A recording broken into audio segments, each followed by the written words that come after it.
Hello, everybody, and welcome to episode 19 of the Titanforge podcast.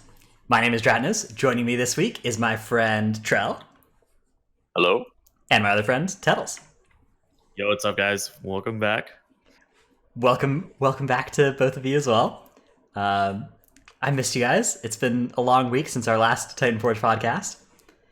But here we are again. And the week is a lot worse than it was last time we talked as well. Well, I mean, it's worse for some. I mean, if you're a raider pretty much exclusively, Blood of the Enemy got nerfed, so that's true. things are Yeah, looking up. this is the week to farm Blood of the Enemy. It is Battleground Honor week, and they nerfed the requirements for that, which is really nice. So that's good if that's you. But if you're somebody who likes to do keys, it's a little bit of a rough week for keys. Trell, why is this week so bad for keys? Oh, there's this thing that stops you from doing your route. It's called the Void Emissary, and it happens to be in like 7 different locations in some dungeons this week instead of like 2 or 3.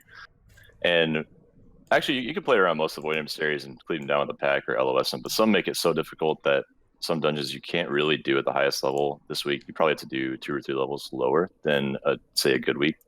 So a Talazar, maybe not a 24, but you could probably do a 22 if you're really, really strong. I mean, on the alternative, I feel like Void Emissary Heavy Week is probably a little bit better for pugs in general. I feel like Tides and Enchanted Heavy stuff requires a little bit more coordination, though. So if you're doing probably like 10 to 12s in a pug, you may be a little bit better off, though. I think that like Grievous Void is a tough combo. Like those are both percent health based, so in a 10 or 11 or whatever, that's still going to be a really harsh check on your healer. But Void scales off fortified, and like, I mean, I don't know, if you're doing a 10, then it's not going to really have that much health, right? Yeah, I guess just dealing with a Void is pretty easy. If your DPS is way higher than the level of the key or whatever. Yeah, average Void, yeah, for sure. Mm-hmm. I think if it only gets 1 cast off, it's really not too bad. So in lower keys, if you can burn it before the second cast, it's pretty easy in most situations, except for maybe the Void right by full call. Yeah, the Void by full call. That one is tough for anybody. Like you have to skip that one, right? There's no realistic way to kill that pack unless the key is like 7 or more levels below what you can do. We did it on a 15 and on alts just to do it the way Blizzard intended, and I think we chain wiped to it 3 or 4 times, and Jam had to do 95k HPS on a 15 just for 1 pack. It was pretty insane. My experience with that as well has been doing it at a lower key, thinking we can do this, and then chain wiping to it. So what an absurd pack. Okay. Well, there's a reason I picked Eye of the Storm as our background for this week, because it is Battleground weekend and keys are in fact closed. Ooh, this is a nice one as well, Tettles, and I'm sure as a lore expert you've selected this because Eye of the Storm is in the Twisting Nether and that's Void related. And you know you're renowned for being a lore expert. Yeah. I knew you were gonna wrap that around and chain that in somehow. Exactly. Thank you, Dratnus. You're welcome. Yeah, I noticed these little things you do, Tettles. Okay, so this week we're gonna talk a little bit about Void, although we're not gonna spend too long on it. We're gonna talk about people going Alliance to counterplay against Void Week, and also just kind of Voids on regular week, and also just because Shadowmeld's OP. We'll talk about the Blood of the Enemy thing a bit too. And then we're going to spend most of the week most of this episode talking about affixes in general. So not just Beguiling, not just Void Week, but we're gonna go through kind of all the affixes and talk about what we think about them and which ones we think could use which changes and how they play on live and stuff like that. So that's the main topic. But first, let's talk a little bit about social media, where you can find our show. Twitter is one of those social medias where you can find our show. Hell yeah, that was a good segue. I like that. Already laughing. Yeah, I'm not sure it was that funny, but I'll take it. It's a good segue. I appreciate it. Twitter is at Titanforge WoW. That's where we are on Twitter. There you can submit questions to our show. Usually we put up a tweet about a day and a half before each show. So regardless of when you listen, you probably have time to see what our topic is going to be and send us questions. You can also send us questions on our Discord. And if you're a patron at patreon.com/Titanforge, you can get access to some special Discord channels. You can even make one of your own if you choose one of the tiers. And if you're a patron, we may end up thanking you specifically every week if you select that tier as well. The people who've done that are Paul, Gu, Never Nude, and Ahar of US Proudmore. Thanks for your support. Let's move on to our main topic. So let's start by talking about the voids. One thing that people may not be aware of actually is that some void emissaries have changed this week. It's not the first week that they've done this. A couple weeks ago, remember teeming week where they took the void out of Sethraliss, the one in the 5 dervishes. This week we have lost some voids in the Undercrot. So let me pull up a little picture here. At the beginning of the Undercrot, there used to be a void right at the start of the dungeon next to a maggot that you just would engage immediately if you decided to go that direction.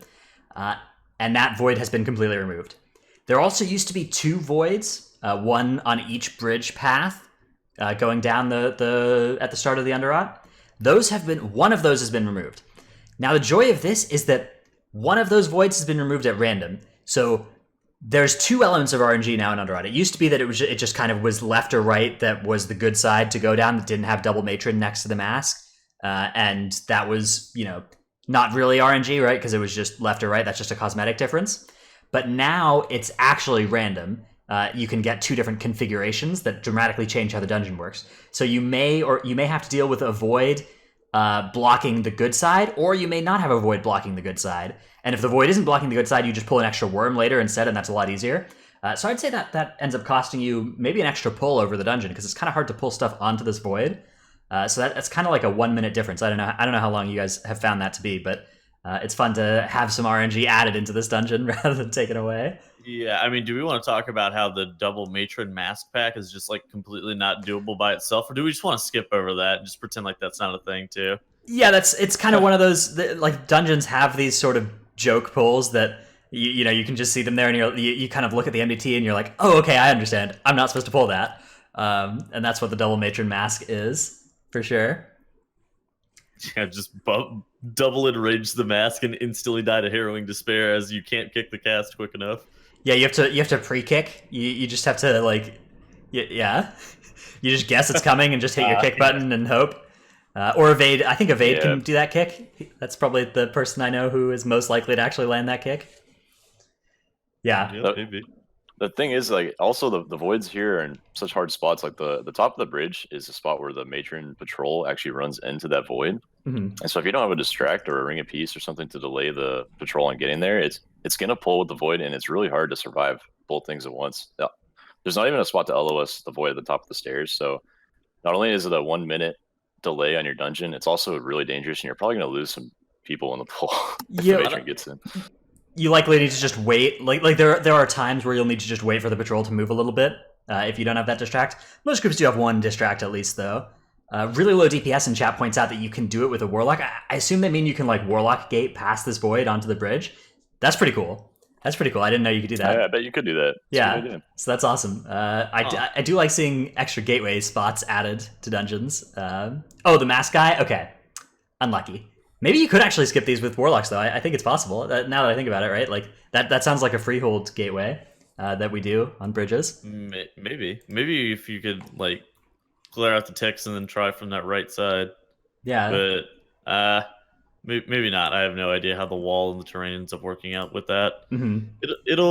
It's interesting. Like this week actually feels terrible, like the very beginning of Undercrot, but it is because it is fortified and void heavy, not necessarily because it's not necessarily just because of one or the other. Just because you're just going to get one shot by the matron or the headhunter, like random RNG damage, and then you just like get one tapped by 1 stack of the void. Yeah, was that you in the? I did a key with you, I think, Tuttles, where you died to that and then you released and then got charged and died again. I got instant killed like 2 times. Okay, so the headhunter the headhunter had 1 stack of bolstering from the priest, and he double threw the weapon at me, and it instantly killed me, even through all my armor and everything else. And then the matron with 1 stack of bolstering and his enraged I released, and the matron charged me cross room and instantly killed me. And it was like, this game kind of sucks sometimes, I guess. You just kind of just take it as you get it. Yeah, sometimes it's like that. That was only a 20 key as well, so one would expect this to be one-shotty without bolstering stacks even on a 22 or whatever. Yeah, I don't know. This week is not exactly optimal, but I feel like there's ways of playing around it. I feel like overall, Grievous and Bolstering, it's pretty rough for uncoordinated groups, but Bolstering in of itself shouldn't be bad. Like, we'll talk about this later, but I don't think on-death affixes are really that bad for people who are actually in voice and super coordinated. Grievous can be kind of annoying, but then Void on top of it makes it feel pretty much unmanageable. Void Emissary is what I feel like makes it worse at the higher end, whereas at the lower end, Void Emissary seems like it would be a little bit easier than even the other two affix setups. I think that's fair. I think that's absolutely fair. Now, I do want to just kind of circle back real quick to the changes in the Undercrot here. I'm a fan of these changes. I just wish it wasn't RNG introduced to the dungeon. For sure, yeah. Yeah. But taking that void away from the maggot, I think, is just good at the start. That's nice. Removing voids from dungeons is good. I almost disagree. Like, I feel like the void with the maggot should be what they're aiming for with the void emissaries themselves. Like, they should want to force you to pull those ticks on the left side. Like, okay, it should be like, all right, well, you either play the maggot with the void or you play the ticks on the left side. Instead, now it's I play this void in a choke on RNG. Like, I feel like the void with the maggot is like what it should be. You know what? I changed my mind. Yeah, because okay, so there's like kind of two philosophies for voids, right? You can put a void when there's two different packs to pull, and one cool thing to do with a void there is to put it in the more popular to pull pack and force people to make a decision to like pull something they wouldn't normally because there's not a void there. Or you can just put a void in the choke, and that's what Tettles is kind of mad about, where you kind of, instead of increasing decisions and making people pull something they wouldn't normally, now you're just making people pull a void because it's in the choke, and what are you going to do, reroll Alliance? Yeah, I mean, and if we want to talk about voids in the choke, like, let's talk about the Temple of Sethraliss bottomless stairs bullshit, with where you have the double Crowlusk charge guys, you have the marksman shard shot, and then you have the void emissary, and you just like get literally RNG'd to death like by the first cast of the void. You're just like, JB, I don't think I've heard JB and I got so mad about this too. We literally power fed to the shit on a 20, and I don't think I've been that mad in a while. Dude, we started with 2 Temple 23 keys in our bags, and 5 minutes later we had 2 Temple 20s in our bags, and we left. We ran away from Temple. We were just like, this is stupid. You know, we just chain fed to this key and like kept lowering it, trying again that same pull, and it just never worked. And we just hearthed eventually and went somewhere else. Like, do you just death run that? Like, yeah, oh, man. I'm pretty sure you're supposed to just death run that or go right instead of left. But either way, you're just gonna have to deal with 2 marksmen, 2 pups, and that's really rough combined with a void on Grievous on fortified. Is it any better? Like, I'm just gonna get shot and then instantly killed by the. I think it's a little better on right side. I think right is a lot lower tank damage than left because you don't have those shrouded fangs, you know, stunning you and everything. I think the play there is actually you death run all the way to the boss, do the boss first before any trash, and then you pull add in that pull when you have one boss left. Yeah, with the last boss, the pull on the left before the bridge, and that's it. Like, I like those strategies, but it's kind of hard to line that up unless you're playing with a fire mage or a prot warrior. It's kind of hard for one of the bosses to die significantly before the other does.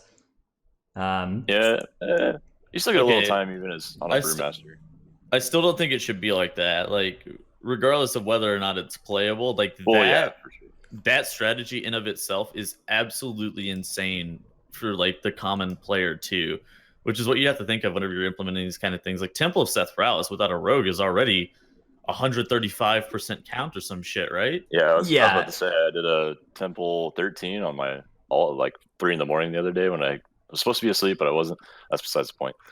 But I pulled 140% count because we didn't have a rogue and we had like 8 void emissaries to kill on the way to the last boss from the start of the dungeon. And I had to pull every single pack. Like, there's nothing I could have skipped or chosen to skip. I had to pull 140% of the dungeon, which is pretty ridiculous design. Yeah, Temple's kind of always been like that, but the addition of emissaries has made it worse. It used to be like 120%, but now there's just extra count from these emissaries. And if you don't have skips, it's really rough. But if you don't have skips, like that bottom pack, you can just pull it out of line of the void, for instance, if you've just killed everything normally. So like the count is bad, but at least it's probably easier to deal with these voids because you can pull stuff away from them. That you just don't have any space when you're skipping with shrouds, all that stuff. Okay. Anyways, we've talked about Void Week a lot in the past, but I guess it's just kind of a reiteration that it does suck, and people are doing some extreme things to beat it. But we'll talk about that in a little bit. Let's transition now briefly to talking about Blood of the Enemy, which this also applies to, I think, Artifice of Time and Sphere of Suppression, the healer and tank versions of this essence, respectively. This is the essence that you get from Battlegrounds, and the rank 3 version, which especially for Blood of the Enemy, rank 3 is really necessary for anybody who would use this essence. It's almost like so much of the value comes from that 3rd rank on the major, so it's not really something that you can kind of do half the farm for. The farm has been nerfed from 50,000 honor to 30,000 honor, which is a pretty big nerf. However, there are some offsetting like buffs to the grind.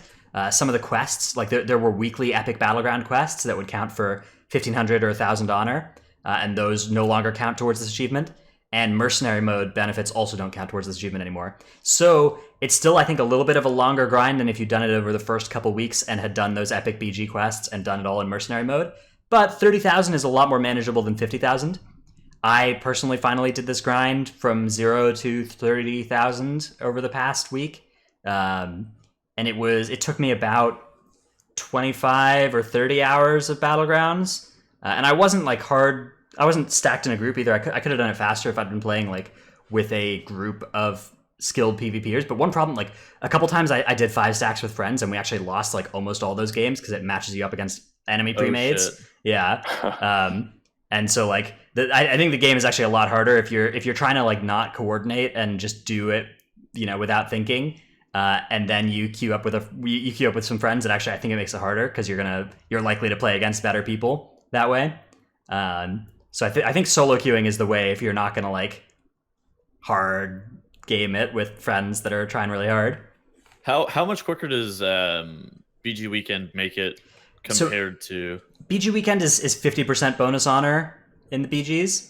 So it would have taken an extra 10 hours or something, I think, with that not active. Okay. However, first win of the day bonuses do count towards the achievement, and first win of the day bonuses are pretty substantial. So if you're interested in farming this more slowly, I think the minimum total hours would involve just doing one BG, or doing your first win each day of both regular and epic battlegrounds.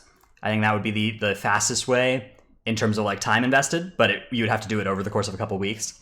That's what I think I would do. I think if I was interested in getting like Sphere of Suppression on my monk, for instance, and Blood of the Enemy, which would be pretty good value. Just blood. Well, I don't know. Sphere strikes me as the kind of essence that might be strong in raid randomly. Like there might be one fight where you just randomly want Sphere Suppression. Yeah, that's true. Next tier. It's a very niche use, and I thought I'd use it a lot more in keys at the beginning of the season. And I used it for like one match in MDI when it was Necrotic bursting, I think, just to like make it easier to kite. Mm-hmm. But in general, I only use it for one minor essence for freehold on live keys on my monk. And so there's no way I'm going to farm rank 3 Sphere. There's just no point. Also, it doesn't get really any better at rank 2 and rank 3 for Sphere. It adds like extends the buff from you being hit and getting haste from 5 to 7 seconds, I think, which you're getting hit all the time, so you have the buff anyway. Okay, so at least that's something you could just do the Storming the Battlegrounds quest and do one of each BG and a PvP island and get most of the way there. That's nice, rank 1 Sphere is probably good enough. Yeah, that's definitely not true for Blood of the Enemy. If you're like an Outlaw Rogue and you're looking to get Blood of the Enemy, it's not going to be better than like Focusing Iris unless you get it up to rank 3. And then it will be a lot better. Protocol. Yeah, Purification Protocol. That one's nice as well because it doesn't trigger the on-death affixes anymore when it annihilates stuff. So you can just randomly annihilate like a hard bolstering pull and not get the bolstering. Hey, wait, maybe that's the play. Hold on. Honestly, and it can annihilate voids. I wanted to try this in season 2 not season 2, but like when Essences first came out and we still had triple Outlaw Rogue meta before they got nerfed. Mm-hmm. I wanted to have all 3 Outlaw Rogues run Purification Major and just slam their Purification on a random pack that we weren't going to pull every time it's up and then vanish to just try and annihilate stuff. Nice. Yeah, just collect some count every time you do a pull and just go back to your normal route and maybe skip 2 packs at the end if you're lucky. I really wanted to try that. That is a very cool idea, yeah. I kind of want to try that too. I hate you all. I think it's good, honestly. If it works out consistently with 3 players doing it, it could actually be better. Maybe. Yeah, God, that would be so obnoxious to be like see like working, but that'd be actually hilarious. So overall, I think the Blood of the Enemy nerf is a good thing. I think we can all kind of agree that it was egregious. I think it's still too much. I don't know, man, because if you compare it to Purification Protocol or Memory of Lucid Dreams or anything else, it's about the equivalent. It's about equivalent in time. It's just that you can do it all at once, so and it's not like something where you easily have like a daily amount. I guess you could, if you think about it as just doing your first one of the day, like it would take as long. People are just gorging themselves on content that they don't like is part of the problem with Blood of the Enemy, I would say. Like they make galvanic oscillators like craftable. Same with like being able to farm spare parts, but you see very few people out here farming spare parts in Mechagon, but I guess I did put in the show notes. Flex is farming spare parts in Mechagon, but that's for rep for next tier. Yeah, let's take a look at this. He's got this tweet here that says, "I need help." His bags are just full of these spare parts, things that turn into spare parts. And that's because you can turn this into rep, and that can turn into Paragon boxes. So next patch, that will be worth AP. So this is effectively a way that you can start farming AP for the next patch now. And one thing we've learned is that if you give people a way to get power level next patch, even at like a 1 to 1,000 rate of how fast they'll be able to actually gain the AP if they spend the time next patch, they're going to do it because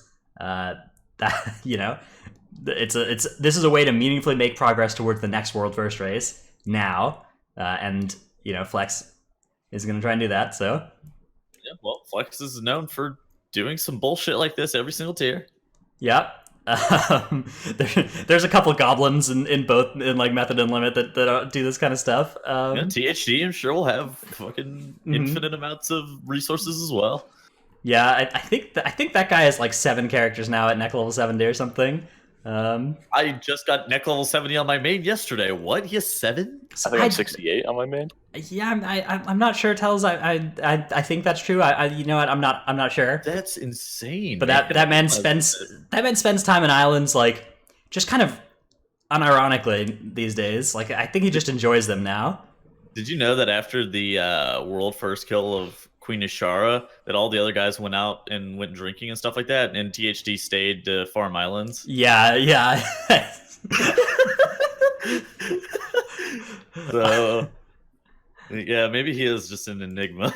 What if we got THD and Flex on the show at the same time, and we just got tips and tricks on how to stay motivated to farm ridiculous stuff? You think that they could give up an hour of their time to be on our show? Have you seen that they are just in Mechagon 24/7? They would be farming mid-show and wouldn't be able to answer questions. Well, I bet they could effectively be on the show while farming. Okay, so I guess let's quickly talk a little bit about account-wide essences, because Blood of the Enemy and the others are ones that people are annoyed about the length of the grind, and I think it's reasonable to be annoyed about the length of some of these grinds. I think Blood of the Enemy, Purification Protocol, Memory of Lucid Dreams. Actually, you know what? I'll take it back on Memory of Lucid Dreams. I think that one's okay, but I think Memory of Lucid Dreams is like 3 weeks, isn't it? It's 6,000 rep, so 20 days of doing the ally quests. But Purification Protocol is a lot more than that. That's 3 ally quests every day in Nashatar, right? Yeah. For the followers, literally almost 3 full weeks. I think the by the time I finished Memory of Lucid Dreams 3, though, I was still only like revered in my Mechagon rep. So I think the Purification Protocol is like twice as long, unless you're like if you're getting the full amount of Mechagon rep every day, you can do it faster. Or if you farm the spare parts, but that's like a lot more commitment than just doing 3 ally quests every day. And the ally quests also progress the storyline in Nashatar, right? Like you need to get 3,000 ally rep from allies just to advance the quest line in that area. And so I don't have a huge problem with Lucid Dreams, but I think that the 2 rep ones that are gated behind Exalted, so that's the Unbound Force as well, which is not really good for DPS specs, but like Aegis of the Deep is for tanks. And I was going to say, Aegis and Memory of Lucid Dreams, at least you can kind of farm concurrently. Yeah, that's true. You got to look at Mechagon to farm Nullberry, and you're like, oh, jeez, that's just for the 1 essence, and I got to spend days and days farming. Mhm. So as somebody who plays a bunch of different specs and different classes, Ratnus, how do you feel about account-wide essences at this point? I don't think that they should be account wide in the sense that like you unlock it on one character, you unlock it on everybody. I do think that a catch up mechanism, like if you unlock it on one character, it's half as much to get it on the next character. That would be reasonable. I think that would be a really nice way to make it less bad. So catch up in the purest term, not catch up in terms of pearl farming for benthic gear prior to the raid. Right. Yeah. I would like to see something like the like the Mists model, where when you got exalted, you could double the speed that you gained rep on your alts, or that would be interesting. It's kind of like how you know how if you get Purification Protocol rank 3, the spare parts cost for the other, like for the tank and healer essences, goes down a lot for the essences for your off specs. It does, and it's true for like. If you're trying to get like if you have Azeroth's Undying Gift and you want to get Condensed Life Force and you already have Azeroth's Undying Gift 3, the Condensed Life Force takes a lot less Aqueous Reliquaries to craft. So some kind of system like that's account wide instead of just based on the specs on your character already, where it costs half as much to get rank 3 if you already have it on one character. I think that would be good. I don't like the idea that is floating around a lot on Twitter of rank 4 being relevant for gameplay. I think that rank 4 being cosmetic only thing is the only thing that like is really good. And when you have something that was originally cosmetic only and then you add power level to it later, I think that that's a bad direction to go. So I think that the rank 4 idea is something they should stay away from. Yeah, I agree with that for sure. I think I like the middle of the ground ideas for the essences being nerfed for once you attain like rank 3 on your main. I like the half requirement that you suggested right now. So I also like if it just automatically let you unlock rank 2, but then had the full grind to rank 3. Maybe in some cases that's more extreme than others. So the issue with that realistically is going to be like half of these are rep gated, so it's not going to actually help you get rank 3 any quicker, but it's only going to help you get rank 2. And it feels like the issue for most people that they're having right now is that their alts aren't up to the power level of their mains. I feel like most people are actually okay with doing the grind on one character that they deem their main, but once they have to factor in like alts into it, then it starts to become a little bit more problematic because World of Warcraft has a very strict culture of everything has to be min-maxed to the absolute utmost degree for your character to be even deemed close to relevant. So if you don't have everything that is in fact available to you, then you are just basically hindering the group and you're kind of trolling in some way. Whereas hey, maybe taking Essence of the Focusing Iris on your Outlaw Rogue may not actually be the worst possible thing, especially whenever he doesn't want to farm blood of the enemy for 10 hours or whatever. Yeah, I mean, I did that for a long time, but I felt really bad about it. I felt like I was trolling the group to not have blood of the enemy. Well, that's just a culture thing with how World of Warcraft works. Like, basically, the method guys and the limit guys put this ridiculous ass standard over time, and it's just like it's not even just us guys, it's literally just like the community. I don't know, I mean, if you're trying to do like rank 1 or close to rank 1 keys, though, I think it's reasonable to be like, hey, you need like the best items you can get, like bro, Trell is literally fucking 440 item level. Yeah, but he's got the like all the grinds that he can reasonably do to increase the power level of his character. He's done, right? Like, mythic raiding and killing the hard bosses on mythic is something that he's not done, but like everything else is really within his own power. Yeah, I mean, to be honest, I am definitely a little lower gear than I should be for doing like 23s and 24s, and we can tell in our group, a couple of us were the last push week, and it was kind of straining, but like we can still make it without hardcore mythic raiding by the next time it comes around. Like if I wasn't doing MDI, I think we could have been close or like 1 or 2 eye levels below what fully geared top of the top raiders were on the last push week, and I think we can get there by the next one, if that makes sense. I feel like skill like literally outweighs it until you are literally pushing these rank 1 keys, though. Yeah. So just take Trell completely out of the equation. Think about literally everybody who's doing 18s to 10s, right? Yeah. Okay. So yes, taking Trell out of the equation. Think about literally everybody who's doing 18s to 10s to 18s. Why do they need like rank 3 of everything on their alts and like everything else? Well, like, what's the real point in really slamming down the grind for blood 3 on their Outlaw Rogue alt? Because I mean, that's just not fun to farm. Like, what's the point of me really farming Purification Protocol on my Trap Demon Hunter that I'm rarely going to play?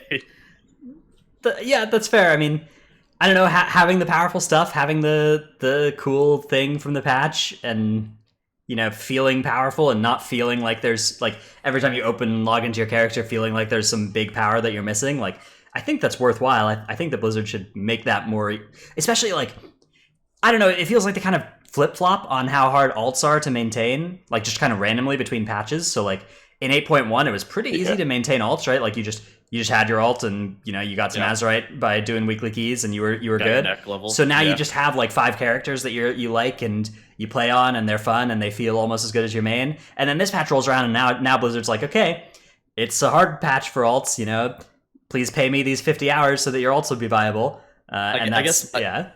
I guess more of my point is it perception or is it actually that much worse?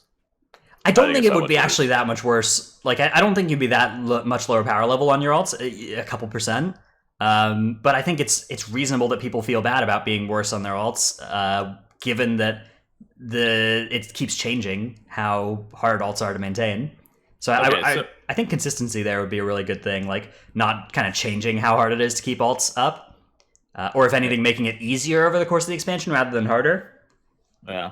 Another question that I put in our show notes is, so people in Legion, I don't know if people in chat remember, or people who are listening remember, people complained about the legendary system not being targeted, and you weren't visually rewarded for getting progression towards legendaries, and they hated just like the RNG and the bad luck protection system.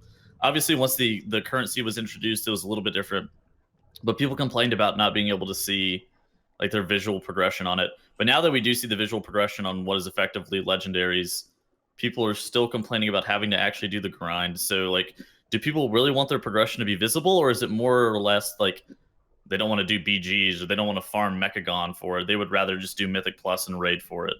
I mean, me personally, I'm like a prime example of this. I'll log onto my Druid this week because I didn't really want to play my main too much because it's a bad week for pushing, so I was just playing Bear or Boomkin or whatever. But I log on and I look at Mechagon, and I can't even zone in yet because I haven't started the quest to get there.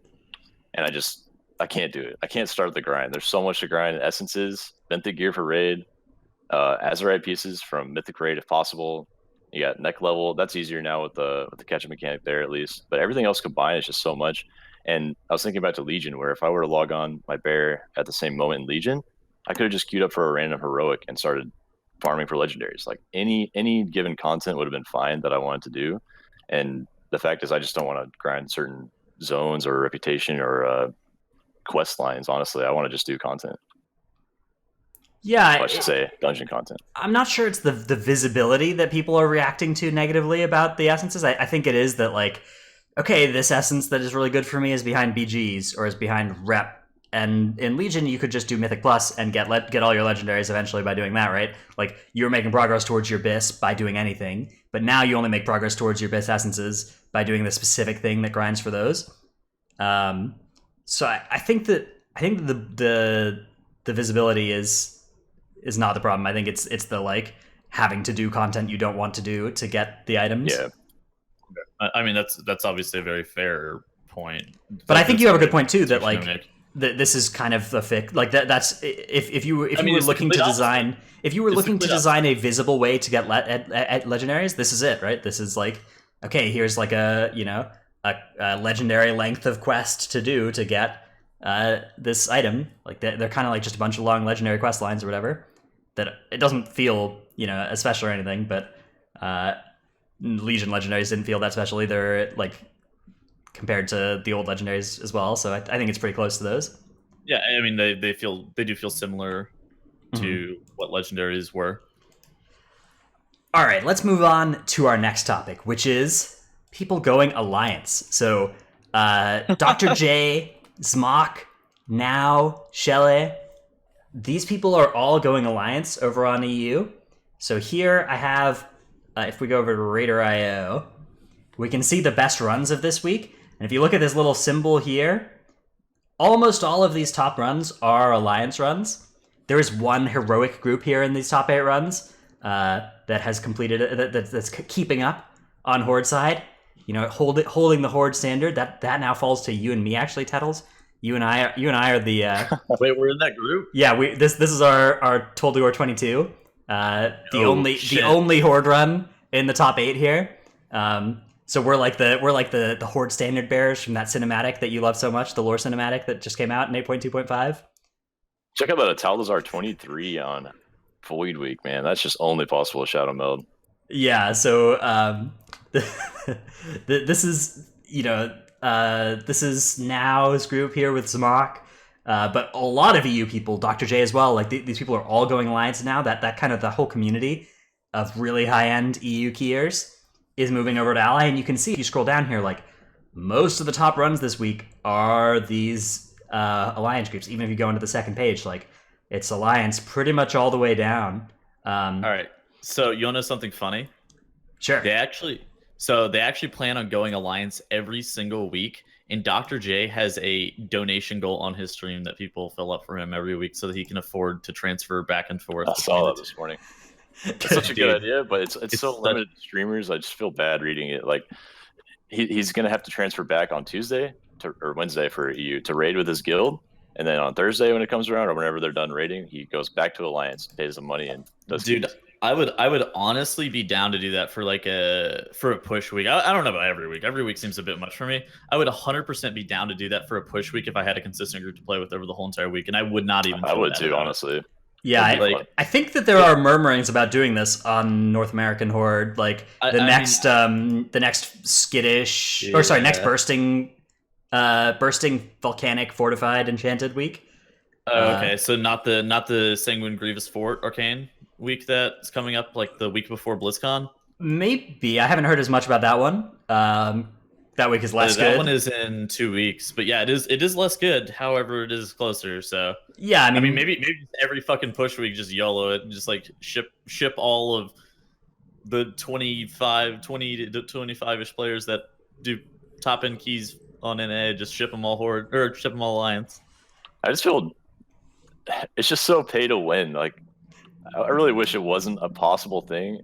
It's really not on paper. Like people look at that and they're like, why would we ever pay double character transfers just to do keys for a week? But we're actually talking about doing this, and it's kind of funny to me, and I really don't like it. Well, I kind of want to do it. All right. Well, this is a really good segue into our next topic, which is the fix system changes. Well, okay, yeah. I mean, the big fix to this is Shadowmeld. Like Shadowmeld is the problem here. It's not the Affixes, right? Like partially it's the Affixes, but it's partially the Affixes. Like Reaping was almost this good for Meld also, right? Okay, sure. Okay, if you can't meld off Beguiling, then it's really not that big of a deal. But as it currently stands, it feels like Meld is literally like 300 to 400 points like of IO score, just like difference. Plus, it makes Void Week playable, whereas Void Week right now is literally just like not playable. Yeah.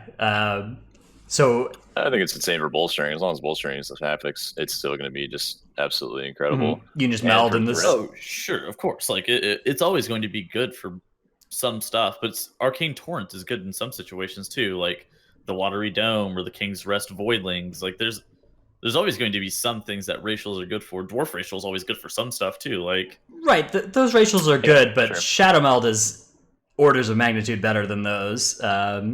Maybe in King's Rest in particular, it's like close. Which one's better between Torrent and? I would agree. Like Shadowmeld is definitely orders of magnitude better, but I mean, just completely dismissing like other it's because of the strategies that you have to implement, not necessarily because of how. Mm-hmm. And you're right, though. It is the Affixes as well. Like, if Affixes didn't exist, Meld would be... I think it would still be maybe the best racial, but it would be closer. It would be very close. It wouldn't be insane. The neutral thing I could think of for Meld would be, like, skipping True Sight mobs, and also for threat on Holy DKs. On Holy DK would actually be really viable if everyone was Alliance on live and they had Shadow Meld, because they could do their burst whenever they wanted and just still live. In MDI, there's an issue. If they didn't meld at a certain global inside their burst window, they would just die to threat. Even with a Prot Warrior on non-Skittish with a Rogue fully geared, tricksing everything to them, the DK would still get threat and die. Yeah, I mean, Meld is also good for just some boss mechanics, right? Like, you just get targeted by a pistol shot or whatever on Eudora and you meld. Like, there's good things about Meld in other places too, but I think it's fair in those ways. Like it's just not fair the way it deals with for beguiling. getting rid of drain fluid, it's like Yeah, that's good ability. That is the way meld should be used. that seems fair. Yeah, that seems fair compared to Torrent and Stoneform or whatever. So, okay, but let's move on to talking about the Affix system. So I guess we can talk a little. I don't want this to just be complaining about the current Affix system. So let's do this instead in kind of like a here's what we would do. Here's our proposals for how to make the system better. What we would do if we were in charge of M+ next expansion. So Tettles, what would be your top priority thing to do with Mythic Plus and the Affix system next expansion? So the absolute top thing that I would 100% do is add a leaderboard. It would give an end game to Mythic Plus that is beyond the MDI, because as it currently stands, the only end game for Mythic Plus is either pushing Raider IO score or the MDI for a lot of players. And if you just added in a leaderboard and like added some like cosmetic rewards, because people love cosmetic rewards, it seems like that would fix a lot of issues that are currently plaguing the community. Just like that one change would be like monumental. Yeah, we've talked a little bit about such a leaderboard and how it would be really good if it had a way to remove the kind of push week phenomenon that we have on live. Yeah. Because as it is right now on live, like most of the high-end community is really interested in playing on push week and really not interested in playing on not push week. So the bad affix weeks, like people will mess up their sleep schedule and play 12 hours a day or whatever during push week, and then this week rolls around or whatever is void week, and just we're making podcasts or whatever, we're not playing World of Warcraft. You're calling me out about the push week stuff. No, I mean I do too. Like it's you do what you can to play when the affixes are good, because they're not always good, and there's not really like, because the Raider IO leaderboard is the kind of the only end game that we have right now for it. The only way to push that really is on push weeks, and yeah. And so adding a new leaderboard and, like Dratna said, fixing how the dungeons are being scored would be a pretty like high top priority, to where people don't only play 3 weeks out of the season or whatever. How many push weeks do we actually have right now? I'd say think two. There's Tyrannical push week and fortified push week. But okay, so there's 2 legitimate push weeks and probably 3 like lesser push weeks that are like good and playable. Mm-hmm. I'm still always of the mindset that I'd rather play than not, but others are just only looking for score, which whenever you're only looking for score, then it's really rough. Yeah, and the problem is, like, you need 5 people for your keys, so even if you want to play as much as normal on every week, like, the rest of the community being less interested means that you do less keys on bad weeks, even if you would like to continue doing them, all day every day. Yeah, that's absolutely fair. So, Dretnos, how would you fix scoring dungeons in a way that would allow people to actually play week in and week out? So yeah, if I was designing the Blizzard leaderboard, I would have there being like score based on how well you did in that dungeon relative to everybody else that week.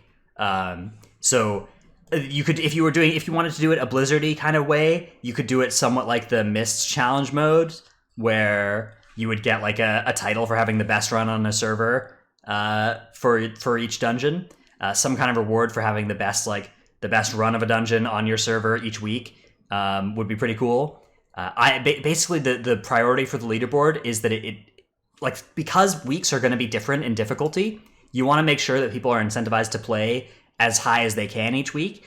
Right now, it feels like doing a 22 on a bad week is a lot worse than doing a 24 on a good week, for instance. And, the same is true for a group that can do 20s or 18s between those weeks, or 15s and 13s, right? Whatever those specific numbers are.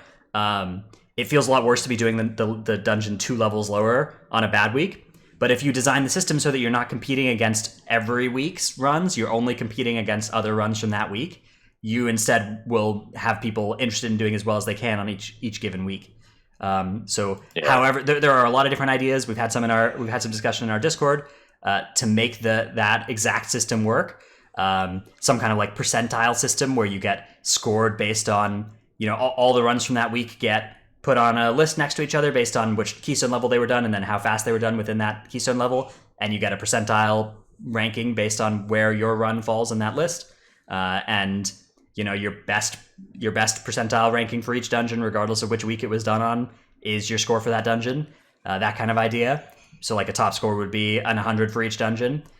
Some people like the idea of even requiring you to have multiple different weeks on your score, so you can't just do it all in one week. I don't even care about that. I'd be fine with like whatever week you can get all the dungeons done at the best possible level is fine. Like if you could do it all in 1 week, go for it. But I think most people would just need multiple weeks to get top runs anyway, or close to it.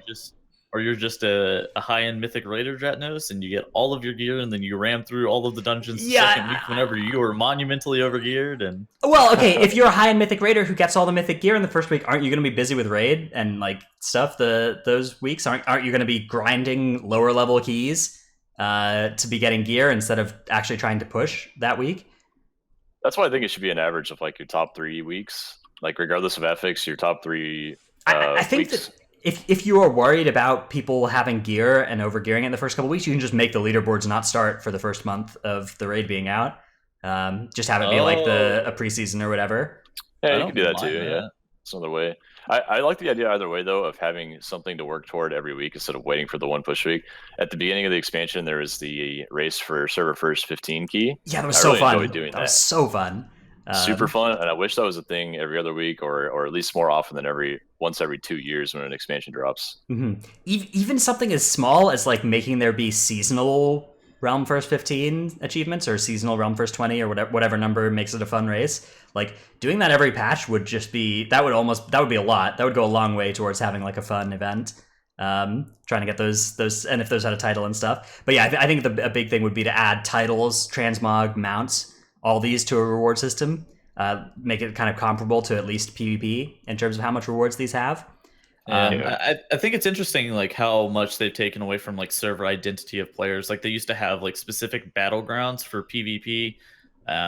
Obviously like the Realm First achievements for Mythic Plus were pretty sick. The Realm First achievements for Raid were also pretty cool, but they even converted the Realm First achievement for Raid into like the Hall of Fame leaderboard stuff, right? I do think a Hall of Fame style system is kind of better for modern WoW because server identity is kind of messed up when there are some servers like Illidan or Tyke or whatever, and some servers like Crush Ridge where there's just nobody else playing there and you could just do anything and be fine.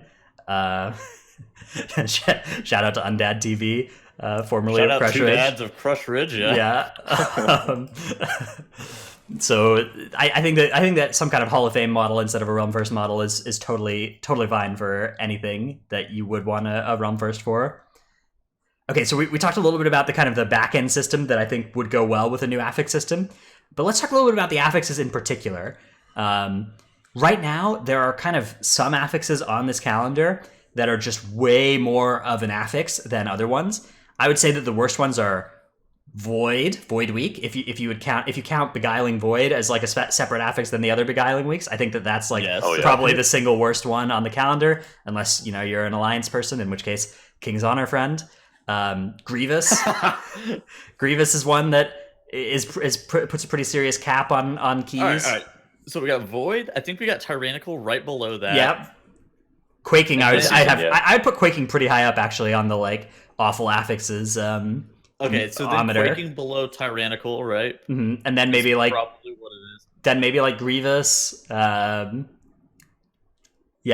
I'm not sure. And everything Grievous else is pretty situational, but yeah, Grievous for sure in some cases. Necrotic can also be Necrotic and Grievous I'd put in kind of a similar tier. I actually don't mind those affixes. Teeming, teeming is actually so fucking bad. No. It's true. We forgot teeming. Okay. So how about that is right. Void, Tyrannical, Quaking, teeming? Does that sound good, or do you want to swap teeming and Quaking? I could go either way on that. I put teeming above Quaking. Teeming is actually so bad. I'm still used to Legion teaming, where teeming, I look at it and I'm just like, yeah, that's playable week, and then I get in there and I'm just like, this is absolutely not playable. What was I thinking? Yeah, this happens to you every single teeming week. Every single teeming week, on Tuesday, you just are like bright-eyed and looking forward to keys. And then Wednesday rolls around and you're just like beaten up. You're just there. You're just like, there's too many lieutenant mobs, man. Yeah. No. You just have to fight twice as many like Ashvane commanders or. Why is there a witch here? Yeah. Why is this pack triple in size? Oh my god, dude. 1.5. Why is there a 5 dervishes? Yeah. So okay, I'm willing to do that. And then by contrast, there are some kind of non-affixes. I would say like volcanic, yeah, skittish, raging. Okay, raging is kind of medium. Like raging can be relevant, but it's pretty easy to play around. Like most groups have a druid, and you can soothe it, and then the soothe removes almost all of the worst of raging. Bolstering is something that like it slows you down. It takes time to make a route around it, but at least in a high level group, you can play around it pretty effectively. Point I wanted to make was on death affixes are significantly worse for pugs than they are for high level coordinated groups, so our perception is always going to be skewed for that. Yes, kind of stuff, I think bolstering is like really hated amongst the like pugging community because just like turning your brain off and running through a dungeon is a lot worse when there's bolstering active.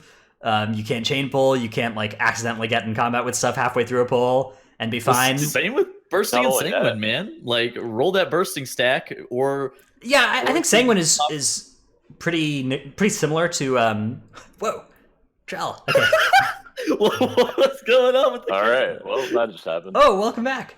I think bursting in particular is a great example of an affix that's way worse for pugs than high level keys, because bursting actually does the same amount of damage to your group in a 10 as it does in the 20, right? It actually does more DPS as well because you're doing the dungeon faster. And you might roll the stack, so you might actually do more damage to your group. So you like bursting is just actually an affix that's way harder in a lower key than in a higher key, which is interesting. It's kind of the only affix that is like that. I think bolstering can be the same way. By the time you like pull one mob that's kind of far from the next pack to the next pack, the mob's like almost dead on a lower key, and then bolstering is you might as well just pull it alone, because if you're going to pull a low mob into a pack, everything's going to be bolstered right away. I did this last night on my bear. I was like trying to show the group I was about to pull the next pack, and by the time I just auto ran to the next pack, it was at 30%. I was like, okay, what am I supposed to do? Okay, so to be totally fair, at least bursting this time around is a little bit better this patch because of healer power being increased by essences. Yeah, the last patch it was really rough to like bursting would be active and you just it was so much damage and your healer was just there working with like nothing to heal you. Okay, let's talk a little bit about Tyrannical and Fortified, because every time we talk about affixes, we talk about deleting these. Yes. The age-old, our tentpole topic. This is where we draw our line in the sand. Delete Tyrannical and Fortified. Yeah. Yes, please. Yeah. Too many affixes per week, and dropping that one based on would be nice, in my opinion, still. I think that that's a good idea. I think that like the identity between Tyrannical and Fortified being different and like kind of having it feel different is nice, but I don't think it's worth how warping it is to dungeons. And I think it puts a pretty serious cap on like how hard they can make bosses and how hard they can make trash, because like if something is going to be doable on Tyrannical, if a boss is going to be doable on Tyrannical, it's hard for it to be hard on Fortified. Like you can't really have a whole dungeon being hard and interesting if it's going to be able, like if half of it has to be scaled up on some weeks and the other half on other weeks. Like you just kind of get to this point where on Tyrannical you're kind of asleep for, well, you're not really asleep for trash, but trash is a lot easier. And on Fortified you're asleep for bosses. And that also Tyrannical just bosses take so long now too. So I think that I think the damage modifier isn't even that bad on Tyrannical. The health modifier is what's absolutely terrible. Yeah, 5-6 minute boss fights are pretty miserable after a while. It can give you some hand cramps if you're a tank having to backpedal for 5 minutes straight on Volcall and a triangle. Yeah. Honestly, I'd rather be a 3-minute fight. We know what happens with Trell and triangles, so he's just off that platform into the water. That's true. Yikes. To be honest though, I think there are too many affixes that change how dungeons are week to week. In Legion it was nice because it was like Fortified, Tyrannical, and that was like the major change for the week. But now in BFA we have Void Emissaries, Tide Emissaries week, and Enchanted Emissaries week that rotates, as well as Fortified and Tyrannical. And on top of that, you also have things like Freehold mobs change every week, the bosses in the council change. There's so much variability. I think a little bit less would be nice, and this would be the easiest way, in my opinion, removing Fortified Tyrannical. I do wonder how more casual level players feel about it though, because the dungeons do get very stale for them, especially if they're only going to see one dungeon per week, and if their only goal is to do 110 just to get the weekly key done. It could get pretty stale, and I did hear about that from Reaping, like that everything felt the exact same whenever you're doing these dungeons on lower level. So making sure that it did stay fresh was pretty important to them. I wonder how they feel about that now. that I'm I now think that we're that- looking back on it. I think having weekly variability in the seasonal affix is a good place for it. Like that's fine. I think it's better than trying to just have it be, because I think fortified and tyrannical is a lot more boring than like a seasonal affix being different each week. So I think there should only be one of those, and between the two, I prefer it being on the seasonal affix. Yeah, that's my opinion exactly. All right, so that's fortified and tyrannical. Let's kind of go affix by affix and talk about what we would do with each of these, whether we would nerf them, whether we'd buff them.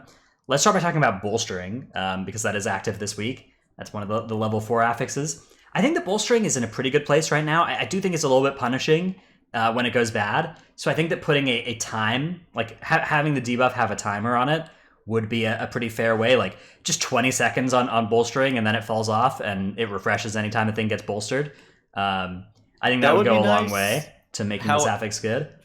I do also think the way that they aggressively approached it towards the beginning of the expansion, where they were making non-important mobs not bolster, was also a decent approach. But they would need to go back through and like re-hit the dungeons again, like because there's still stuff that bolsters. Minions of Zool. Minions of Zool is like a good one. The dogs and Wakecrest Manor. Tide Sage Initiate. Revelers and Wakecrest. What was I gonna say? Even the piglets and Wakecrest, they're so minor. I mean, those are just half health. I'm kind of fine with those. Yeah, half health still bolstering is I think enough to make it interesting. I think it depends on the mob. For me, it depends on like what they do. Footmen and Siege. That was what I was thinking of. Footmen and Siege, please. There's so many packs with like 4 footmen in them. Again, for me, it depends on what the mob does. Like the pigs do the snout smack, the footmen do the cut. So those are kind of interesting. The dogs don't do anything. The minions of Zool don't do anything. Tide Sage Initiates don't do anything. Sage Initiates, yes. Those actually don't do anything. Those definitely not bolster. Yeah, every other little mob has like one little thing they do. Like the dogs do bite and give an extra damage attack on the tank.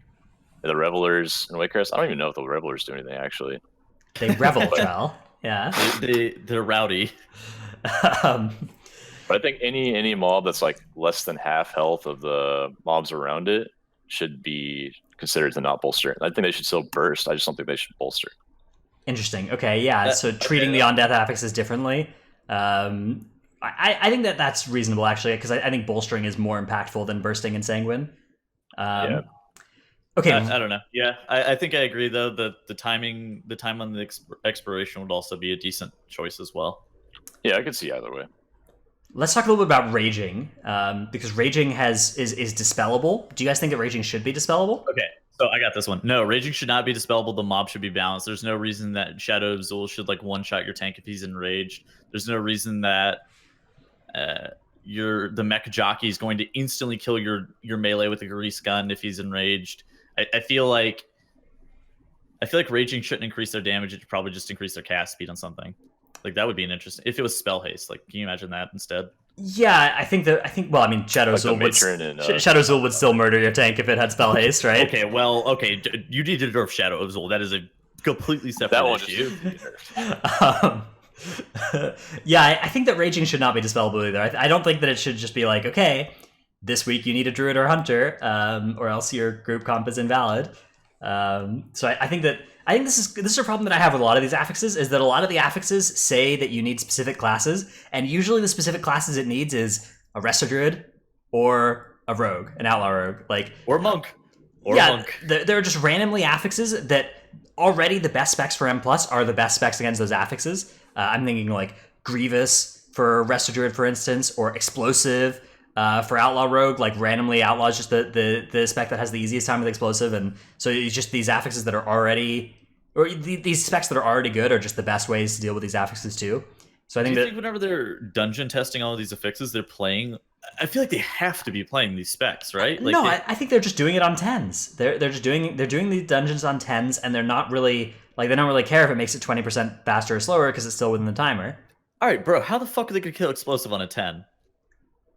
Explosives have low health on a 10. You know, anybody can kill him, or you can just let a couple of them explode.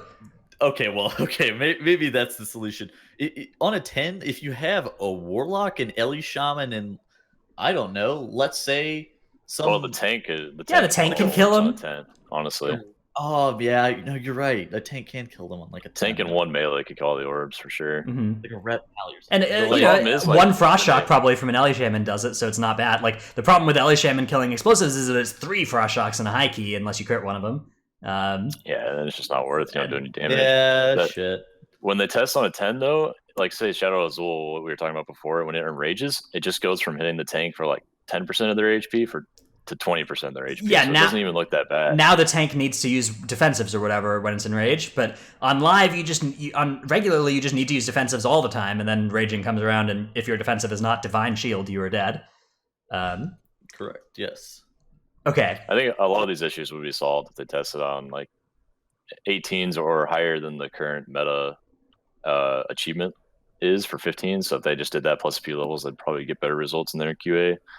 But we don't have any control over that. So yeah, testing next it like Affix? testing at MDI level would be a pretty good way to do this as well, right? Like, Yeah, and then saying like, think- hey, any higher than MDI level, like if stuff's not balanced, then okay. I mean, I think you just have to be able to equate it to lower level too for like what's actually Yeah, fair. that's the thing is that like it is important that the dungeons are good and fun and interesting on 10s, and like that's a valid goal too. So like testing on both, and I don't know, like having some specific abilities or mobs, like if mobs had a variable that was how quickly they scaled, like a scaling factor, and you just gave Shadow Azul a smaller scaling factor, like you could just go in and specifically change, like, okay, this certain mob is hard on a 10 because we want this mob to be interesting and flavorful, and like the group is going to use their cooldowns here on a 10 and you're going to be fine, and it's going to be way harder than the rest of the dungeon on a 10, like that's fine, but you just have to make it scale less quickly then, so that it is not, because all the groups are like that on a 20, and if then Shadow Azul just becomes absurd. Let's talk a little bit about Sanguine.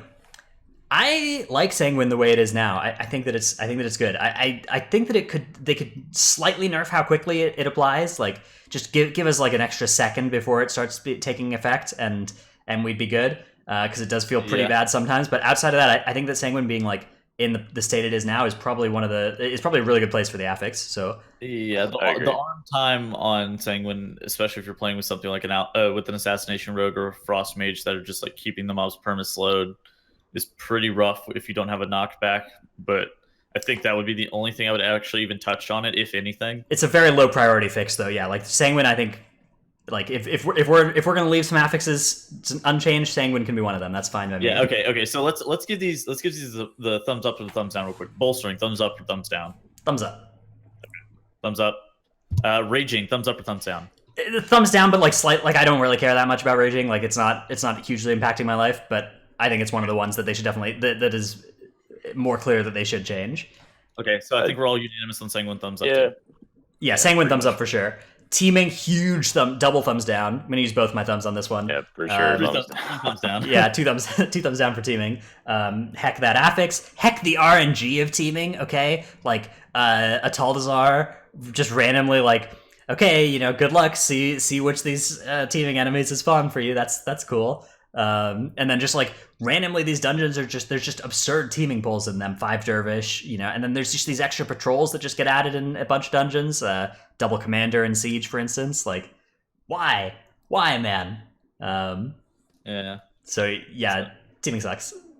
Delete it. That one needs to get changed. That one needs to get changed back to Legion teaming. That's probably our where number it's one. insignificant. Replace teaming with reaping. Bring back reaping is so fun, and the problem people had with it was that it was the same every week. So if it's just an affix that's not active every week, that problem's entirely gone. So yeah, bursting. This one's tough. I like. Okay, so Yeah. beginning of expansion, I was really thumbs down on after they changed it and made it just impossibly hard to heal. But as healer HPS has increased as the expansion has gone on, I've been more okay with bursting. Yeah, So right now, thumbs up. Yeah, me too. Like beginning of season 2 and late season 1, I was hard thumbs down though. I still I think that this one, like, it still kind of favors the healer specs that are already favored by Mythic Plus. Like Disc Priest in particular has a really hard time with bursting, and that's not a spec that needs more hate across the affixes. So that's like a problem I have with it. I also have a problem with it in lower keys. I think bursting is one of these affixes that like it scales inversely with key level, and that's weird. So making it do damage that change it, like make it scale with key level a little bit instead. Like it could do the same or like a little bit more damage in high keys and make it do less damage in lower keys, I think would be good. Yeah, I don't think it should be a dot either. I don't, or a bleed or whatever it is. I think it should be just like instant damage. I feel like that would be a little bit better for design. Instant damage, but like less per mob that dies. Maybe you could give it like the void treatment where it's instant damage and it applies a couple seconds of like a vulnerability to it. I hate that. No. Well, because otherwise you don't have this thing about like rolling stacks and like not killing things. Like if it was just instant damage that didn't scale at all, you could just kill it all at once and it would be fine as long as you had the health for it. 10% per mob, like instant. I personally would rather have it now than making it like the ticks and Undercrot, which is how I could see that idea. Yeah, because you can. Well, I mean, you can spread out killing the ticks as well. That's what I'm thinking of. But with bursting, you can, in higher keys, you can actually just let dots tick and it won't finish off the other mobs because their health is higher. And you have a chance to actually just walk away and then come back. Or, the more I think about it, I kind of like the ticks idea. I'm just going to go back to Tettle's idea. Yeah, I don't mind the dot. I think the dot's kind of cool way to do it. And I think it gives a bursting like an identity, and it makes that like not extending thing an important thing to do. And I actually think that not extending is a fun thing to try and do in keys. Right. So I think making that. So thumbs up or thumbs down? I'm still thumbs up. I'm thumbs up for bursting. Thumbs up. That's fine. Okay. Necrotic. Wow, interesting that this is mythicpl.us, by the way. Interesting that Necrotic of all affixes is one that they haven't read. This really goes to like. It's supposed to be colored based on difficulty, and like everything else has been green or yellow, and Necrotic is the one that they've singled out as red. So maybe this is really the experience that people are having in lower keys. But for me, Necrotic has not been the worst of these affixes. Like it's harsh on some keys in particular, but a good tank can make Necrotic into a pretty small deal. Fuck, man, my perspective of this is so skewed because I don't play with bad tanks. Like, and the more that so you have to think about this in like mass populist perspective of tank that's going to run in, going to face tank the mobs for the full duration of how long they are alive, and they're either going to perish or they're going to complete and kill the pack. Yeah. So yeah, I mean, if you're not willing to kite, then I could see Necrotic being the worst of these by far. I think it's infinitely the worst for tanks that are just getting into the content or are just trying to figure out how to do these keys for the first time. That's like super hard for them. For me, I know the challenge, and I would agree that it's one of the harder affixes on that tier, but I know how to deal with it, and so I'd say on average it's probably about the same as dealing with explosive or quaking. Maybe the solution is that Necrotic goes on this like level 15 tier. Like if we delete Tyrannical and Fortified and we just add a tier that starts at level 15 where there's like actually like expert affixes. Like I think Necrotic is a pretty good expert affix for experienced high key gamers and not something that you need to deal with in pugs, because it does sound like this is a barrier to people tanking these weeks, and it's it's rough for some tank specs in particular.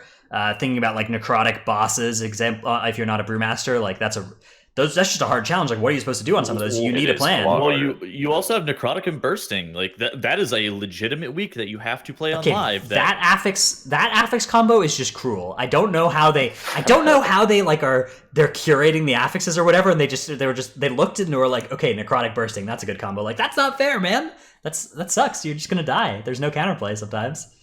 So I guess we're all thumbs down, but like, do we really know how to fix that? Like, the problem is I'm thumbs up for Necrotic in high keys. Like I like the way Necrotic works in high keys. I think it's cool.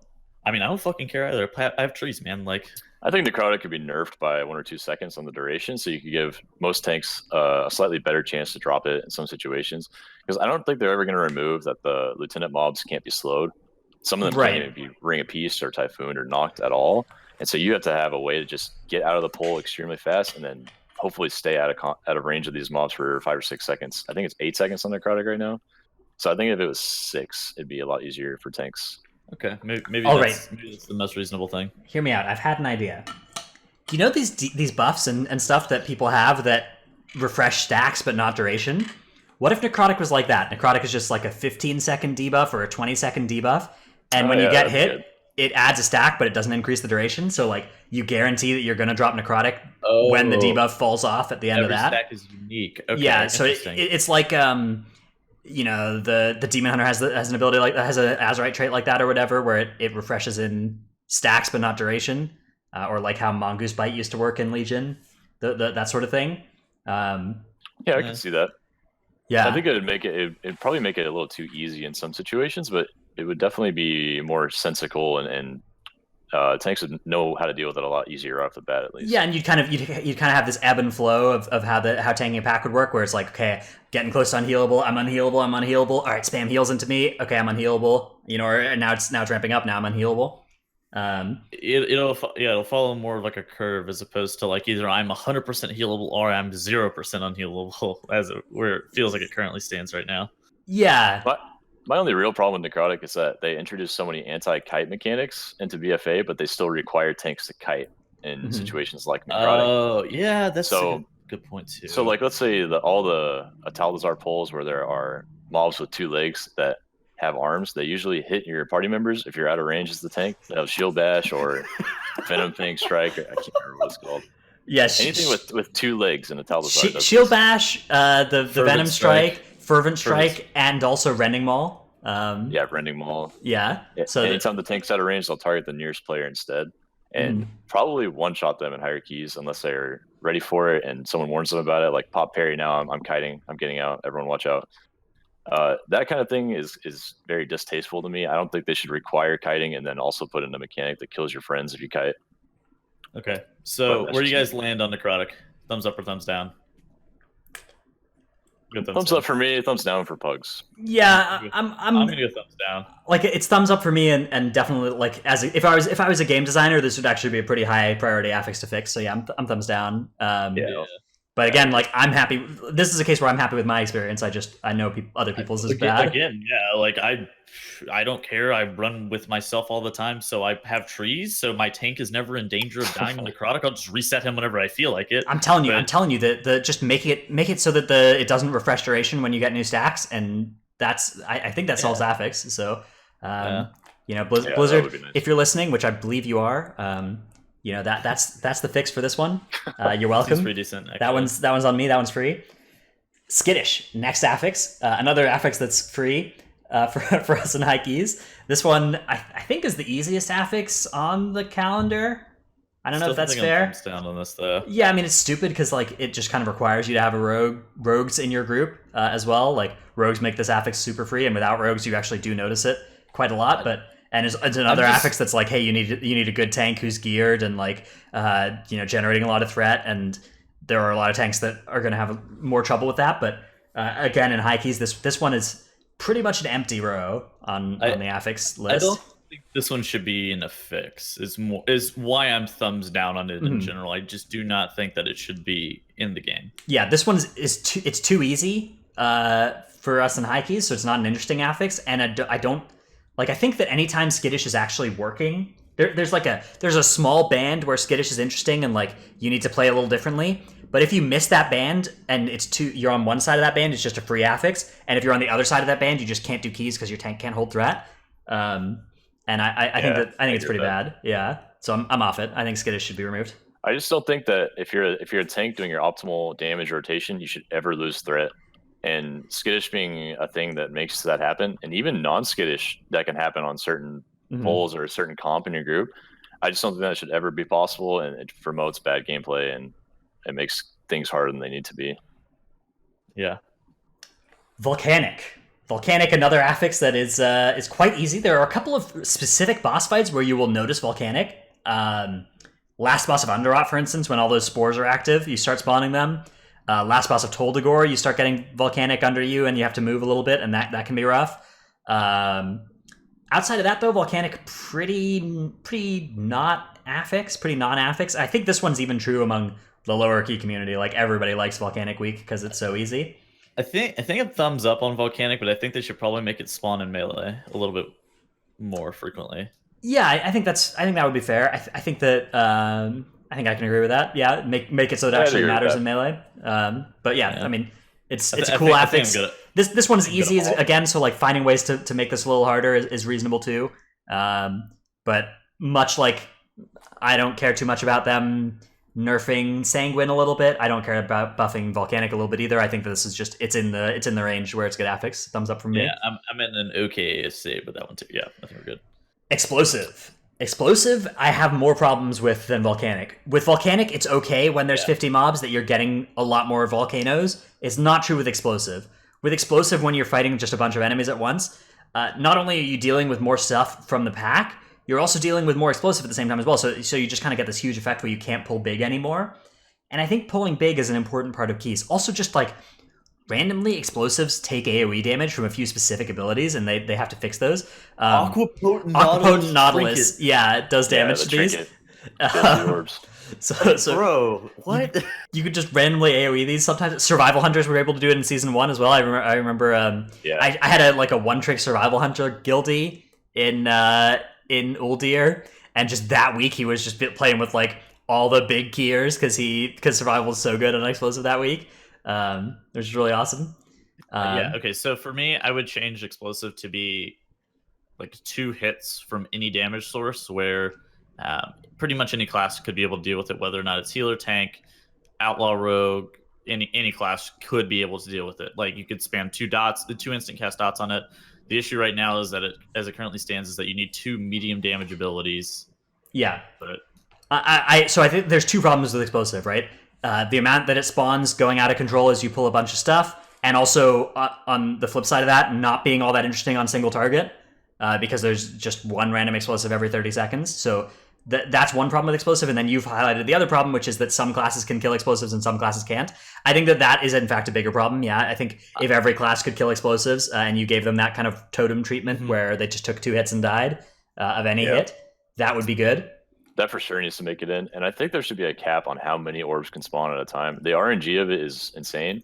When you're trying to do a pull of like 10 mobs, for example, and sometimes you get 10 orbs on pull and sometimes you get 0, that is just really frustrating and gives you some false hope for the next time you do it. They've moved a little bit in this direction. Like they have reduced the amount that spawn in big pulls, but they need to go further. And I think that they can increase the amount that spawn on single target. Like I think that when you're fighting a boss, you could kill more explosives and make the affix actually feel like it's relevant. Okay, so what you guys are posing is that there's some diminishing returns per mob that you end up pulling. There already is. How many just give it more than there currently is. Yeah. I don't know if I fully agree with that. I think that it's kind of fine as long as every class is able to actually hit the explosive. I think we're just sitting in a current state where 3 members of your party are actually able to DPS explosives at all right now. So I think that feels really rough. I think that's true. I think if everybody could do it, it would be. I think that's the bigger issue with explosive. But right now, as it stands, I'm a thumbs down on explosive because I think both of those issues combined make it a pretty polarizing week where you have to have a specific comp and specific routes to do explosive.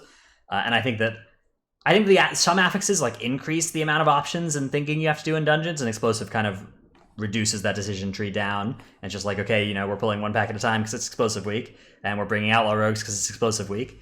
So yeah. Down for me on explosives. Yeah, I'm gonna have to agree with you on that. Quaking is in green. Down. Quaking is in green. All right. Well, what? Mythic PL.us unavoidable damage down. This is the hardest affix on here. Okay, maybe it's not the hardest, but this is one of the hardest affixes on here. Yeah. So, man, okay, so Quaking's got a lot of issues. One, it's unavoidable damage, and 2, it's like the top damage source that you're going to take over the whole entire key, and it's unavoidable. Like, those 2 issues are by far the biggest issues, and I think we've talked about it before, so we can be kind of brief on this, but they should make it to where, like, if you're not stacked on top of somebody else, you shouldn't take damage from it. Yeah. My idea was just and it happens on combat shit. Yeah, absolutely. Yeah. Huge thumbs down. Lots of things to change about this, but yeah. Everyone likes volcanic because if you play well, you don't take the damage, and if you play bad, you get punished. But Quaking should be the same way. Yeah, just make it so that it does very small damage if you're the only person in your circle, and then it scales back up pretty quick if you cleave people. Wait, fuck, man. Think about the dichotomy between volcanic and Quaking. Quaking, non-dodgeable, always going to hit you. Hits you out of combat. Volcanic, only in combat. Dodgeable. Doesn't even happen in melee. Right? Doesn't hit melee, yeah. Doesn't interrupt your casts. Like it's like fuck. Wait, it doesn't interrupt your cast. Hold on. Well, it can, but like you can take the damage. Yeah. Well, that's true. Healers do have to move for volcanic, and they have to stop casting for Quaking. So it's kind of similar for healers actually. Shit. In terms of what they have to do, but like for DPS, it just doesn't impact you. Volcanic doesn't, whereas Quaking can if you're a caster. Yeah, so Quaking's to get the volcanic treatment and basically just not do damage if you're not stacked on top of one another. I'm actually okay with it being a thing whenever you're out of combat. Like, Yeah, shit, but I kind of don't mind it too much. Like, it's not A tier priority for me to get changed. yeah. I do think it's kind of silly that it's like it's RNG as well. Like Quaking is just on this 20. For people who don't know, Quaking is on this RNG timer where just every 20 seconds the game flips a coin or whatever and decides whether or not there's going to be a quake. And if there is, you know, it can be just hugely different. So like randomly your shroud can get owned if you're playing with a brewmaster or whatever, and the quake comes. So you just have to wait for that. Also, I think I want to share with everybody the Quaking weak aura as well. Hang on, Quaking timer. Yeah, there's actually some good knowledge. Weak It aura. happens consistently, and you can see when it's about to happen on a weak aura, and you can kind of plan for it at least to play around it. But sometimes you can skip so many in a row that your weak aura disappears. Like, if you haven't gotten a whole quake for a minute, my weak aura just falls off the screen because it doesn't know when it's going to happen next. This is one. There's a couple different ones. I'm putting some in chat. I'll put one in the show notes as well. The description of this. Throwing in the show notes, Which we post on our Discord. Yeah, we do indeed do that. So basically, you can get an affix that tracks this 20-second thing, and that's a huge thing you should be doing on Quaking Week. It makes it a lot more manageable. So if you're somebody who plays without that right now, get that weak aura for the next Quaking Week. Okay, so Quaking, I think we're all thumbs down on. Yeah, thumbs down, biggest for thumbs sure. down, I think. Well, maybe not biggest, but it's close. It's one of the big ones to change. Yeah. So then we got Grievous. Grievous. While below 90% health, players are affected by a grievous wound. I think I'm That was hard okay to with say. Grievous. Hold on. I'm thumbs up if I'm playing with the rest of you. I'm thumbs down with literally every other healer. Yeah. I'm thumbs down when I'm playing Prot Warrior, and I'm thumbs up when I'm playing Brewmaster because I have so many ways to get myself out. That's true. Yeah, But- Grievous is pretty rough on particular. I mean, I feel like that's just your skill level with Brewmaster. Like Brewmaster used to be really rough on Grievous. I think like you had to play like Healing Elixir to be. I don't think able so. to Season break one, yourself? it was still one of the best tanks. Healing Elixir would get you out. Expel Harm would get you out. You had lots of healing things to help you Okay, yeah. get yourself out with your healer. Now that I think about it, I was not playing with the Resto Druid that season, so I that may have been the problem actually with the Affix, might not have been the Brewmaster thing. Yeah, Grievous definitely tells you're right. This is another one that just kind of punches the healer specs that are already hurting and is really good for Resto Druid, which you know everything is. Yeah, basically, if I'm playing with the Resto Druid, it feels fine. If I'm not playing with the Resto Druid, I think I would want to delete my character. Yeah. I just don't like how it interacts with some bosses. Like some bosses, it just makes infinitely more difficult. Such as Queen. Sand Queen is pretty rough. Galv's Temple is pretty rough. Is there another one I'm missing? I guess every King's Rest boss. Heartsbane Triad. Gorgeous. Heartsbane Triad, Grievous. Heartsbane Triad, very hard. Volcal Grievous. That one's a real thing now these days. Volcal. Yeah. Okay. Avatar Sethraliss and Temple with the Pulse is also fucking terrible. True. Yeah. Anyways. So, Actually, all the temple bosses are kind of hard on Grievous. Now that I think about it, like first and second too. Okay. All right, so I think we're all thumbs down. Yeah, I think we're thumbs down on Grievous. I think that there's something there that is interesting. I don't know. I feel like I'm in the similar category with Skittish where I'm gonna delete this category. Okay, yeah, I would be fine with deleting this and replacing it with something better. I think that of the affixes, this is a pretty high priority one to delete. Yeah, I think deleting Skittish would be better. Like if you could only delete one, I would delete Skittish. I think. I think or teeming and turn it into reaping. Teeming is a liable for a big change too. Yeah. Okay. I think it's good to know, like when we talk about each individual affix, we're talking about removing one set aside from the others with our thumbs down or thumbs up. But I think like if they were to delete Tyrannical, I don't think Grievous would really be that bad for these bosses we're thinking of. Okay, so thumbs down doesn't mean delete. Thumbs down means I'm not okay with it in its current state. It needs to be Sure, it changed. just needs to be changed. Like independent of other affixes, I mean. Yeah, exactly. But you're right. There are some affixes that wombo combo, right? Like Yeah. and often it is with Tyrannical or Fortified that things are these particularly rough combos, right? Like teeming Fortified, for instance, versus teeming Tyrannical is a big difference too. Quaking Tyrannical. Hell yeah, bro. All right, and then Yeah, final. Okay, good. We all agree that we could use some tuning on each affix that we're talking about. I think a big solution of this to just be less affixes interacting with each other, because the combo of what we were saying, like fortified plus Grievous, is what makes it hard.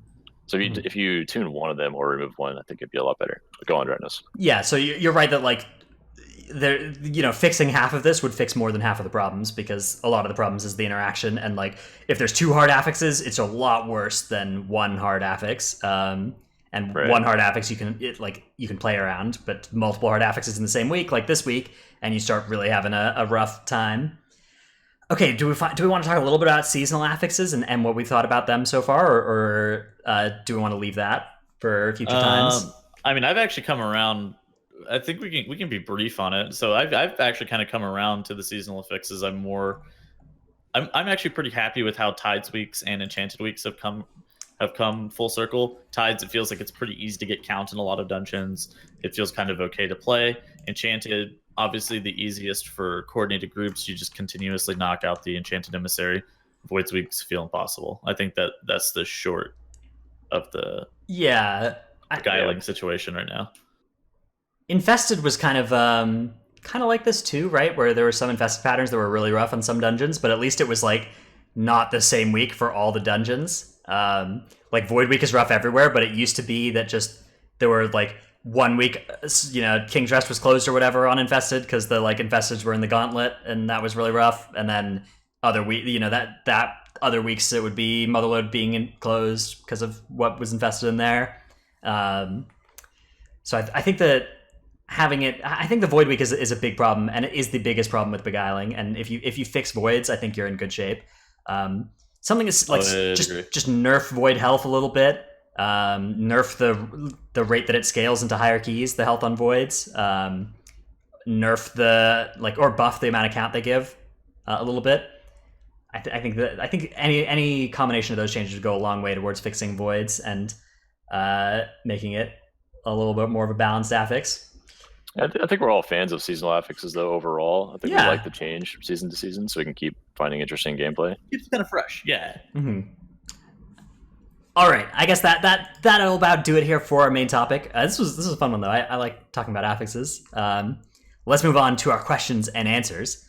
So our first one comes from at WowZack on Twitter. Says Voids destroy dungeons and make streamlining them almost impossible if you aren't a Night Elf. This is true. Yeah, that's pretty correct. Pretty correct on Void Week. Yeah, that's not a question. That's true. I agree though.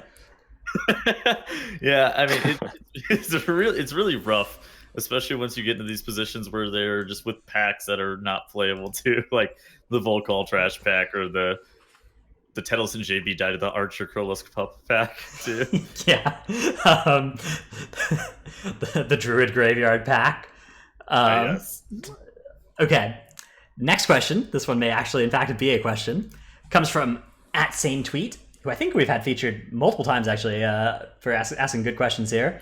Would you say that certain affixes, for example, Bolstering, become a lot harder in lower keys due to power increase? Like RND, I think that means RNG. RNG procs might kill mobs unintentionally. If so, aren't these affixes poorly designed for average players? Yeah, I think actually we talked about this. I think seeing this question, I think we ended up talking about this during our main show. Caused us to talk about it, yeah. But yeah, that's true. I think that having some affixes that are designed to, like things like bolstering and bursting and whatever that scale based on percent instead of like if bolstering increased by an amount that scaled on key level instead of based on percent or something. I don't know. I guess it's kind of hard to make bolstering fairer in lower keys and harder in higher keys or anything. Yeah, I would agree. I mean, in Legion, bolstering felt literally impossible, but then that was because you had some dungeons like I have a Sharo where you want to pull every crap pack in the history of existence into Serpent Tricks, but it was no longer possible. All right, next question comes from Alva on Discord. During bolstering weeks, what are appropriately sized pulls? What add-ons, weak auras, and class abilities exist that can assist with bolstering weeks? This is a great question.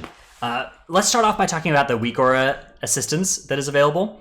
This is my favorite weak aura for this. It's called Yan's Bolstering and Sanguine Helper. I'll put it in the chat here in Twitch chat, but it's also, this one will be below in the YouTube or whatever description too. this basically will put a marker on the enemy with the highest health, not percent health, but the highest like number of health, and that marker will keep changing as you keep fighting the pack. So if you just are always dealing your damage to the highest health target, this makes bolstering a lot easier. You still have to be careful with your amount that you're cleaving, right? Like if there's a mob that has 3 times as much health as all the others and you're still cleaving, and even if you're priority targeting that one, if your priority damage is less than 3 times as much as your AoE or whatever, then that's still, you're still going to bolster that thing. But it's really useful. So this add-on, or this week, I think is a huge tool for bolstering weeks, and it makes it a lot easier to kind of do these pulls and just be like, okay, we're pulling 16 oozes in King's Rest Machimba's room or whatever. Just always be hitting X and we're going to be fine. That pretty much works in here. Yeah. I guess it's Moon. You can change it in the Affix. So the one that's been shared around among all my friends is X. X for me. I don't actually want to warn people when you use this weak core, you got to be careful what other weak core are auto marking things. Like a lot of people use a dungeon auto marker to select certain casters so that they're automatically marked with like the first 3, I think, skull, star, or triangle on your bar. And then people can easily just say, I'll get skull since they're auto marked. But you got to be careful not to overwrite other weak auras. Like X would take off an X that was done previously by that weak aura and assign it to the highest health mob. Or it would take an X off, let's say, the tank that they put on themselves so everyone can see them. So I play with X on myself all the time in certain groups, and then circle in other groups because of weak auras they use, just because I'm aware of like what weak auras they're using to mark certain mobs. Just something to think about for that. Trell, how about the other part of this question about the pull sizing on bolstering? What do you think about that? I personally think that you shouldn't pull more than 8 equal health mobs and a high key on bolstering. I think it's a time loss after that. So like freehold, it's actually kind of sketchy to pull 2 packs on bolstering. It might even be faster just to do 1 pack at a time, as boring as it is. But it's like really close to that threshold around that mark. Particularly like if there's a priority target or whatever. Like if you kill something and the rest of the pack's at 20% health or whatever, you're just adding so much health to that pack if you're fighting 10 enemies. So yeah, I think you're right. I think like even though it doesn't feel that way, it's actually going to be faster to pull things smaller. And yeah, I think 8 is a good number. That sounds about right. It's always hard to quantify because a lot of mobs have slightly different health, or will do mechanics to put them out of the group for a second and then come back in, like the Juggernauts and Balthazar. Mm-hmm. Both have more health and they charge a player at range, so they get out of the main AoE and then come back. So it's hard to like say, in a perfect world, you could probably do 15 mobs and bolster kill them perfectly and it'd be fine. But in reality, I think 8 is the magic number where it starts to become not worth it to pull more on bolstering in general. All right, next question. Hold on, do you guys want to talk about class abilities for that or not? Sap and Ring of Peace? Sure, yeah, okay. Sap, Ring of Peace, and Prison are like A tier abilities against bolstering, and everything else is like a lot worse. It's so weird that like, okay, Imprison gets mobs. When you put a mob in prison, they just don't remember and they're not in combat. And then when you like freezing trap something, it does and it is in combat.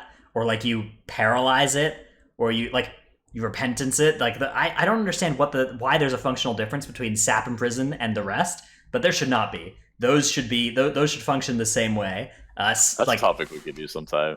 I think all CC should be equal in regards to how the mob works with like being completely out of combat or only in combat with one player when they walk by.